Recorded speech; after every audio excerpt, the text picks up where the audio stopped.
Hello, Internet. She loves you. My name's Cody, and this is the Christian News Show we do every Monday, Wednesday, and Friday. And we're going to get right into the news today with an update about Boko Haram. We just talked about the Islamist terrorist group in my last video, but since then it has been reported they have abducted another 8 girls. So I start the show off with terrible news today. But you are probably wondering whether or not the US is actually going to do anything about it. And thankfully the answer is yes. Multiple FBI agents have been sent to Nigeria to try to help in the efforts of finding these girls. So, I mean, I would have thought like maybe military would be what we would do, but this is good too. And honestly, I really don't know. It could be even better. And our next story is about TV news, which is always exciting to me, as you guys know. And I think we have talked about a movie or a TV show once every video for like the last 3 videos, so that's really cool. This one is going to be a Lifetime original movie thing. The movie is called The One, and it is supposed to be kind of the lost years of Jesus' life. And it's really interesting to me that people are going this route with Christian movies. I mean, the reason they are doing the lost years of Jesus is because then they can take liberties, and so no one would be mad at them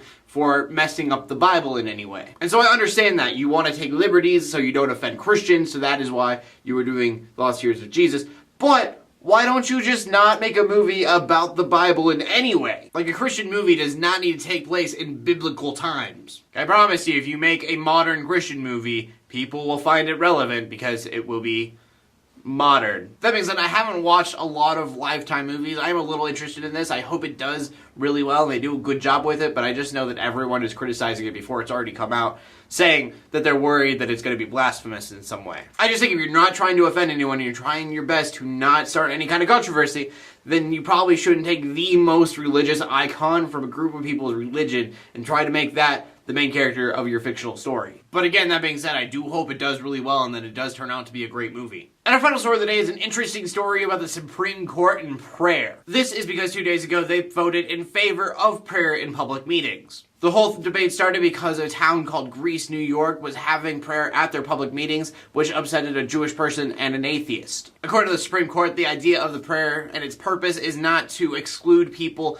from the prayer, but to acknowledge religious leaders that are there. Now, my opinion on this has changed a lot over the years, many different ways, and it probably will continue to do so. But as of right now, I agree with a lot of places that are doing their prayers at the public meetings, but they are saying, I am praying to a Christian God, while we are praying to pray whatever God you worship. And like if you're atheist, then you could throw up some good thoughts or good juju, whatever you call it. I feel like that's the best way to do it because then you are separating church and state, but you are still acknowledging the people that are there that are of the church, and I think everybody kind of wins. But again, this is an opinion that I've swayed on many times, so if you guys want to give me your opinion on it, please do so. That will be the question of the day. What do you think of prayer in public meetings? Please leave a comment in the comment section below with your answer on anything that I talked about today, but mostly on the question of the day. And so we are at the end of the show. My name is Cody. I'm bringing Christian news in a not so boring kind of way, in closing like the haters hate. Let the Christians pray. And to everybody like, subscribe. I will see you later, and God bless.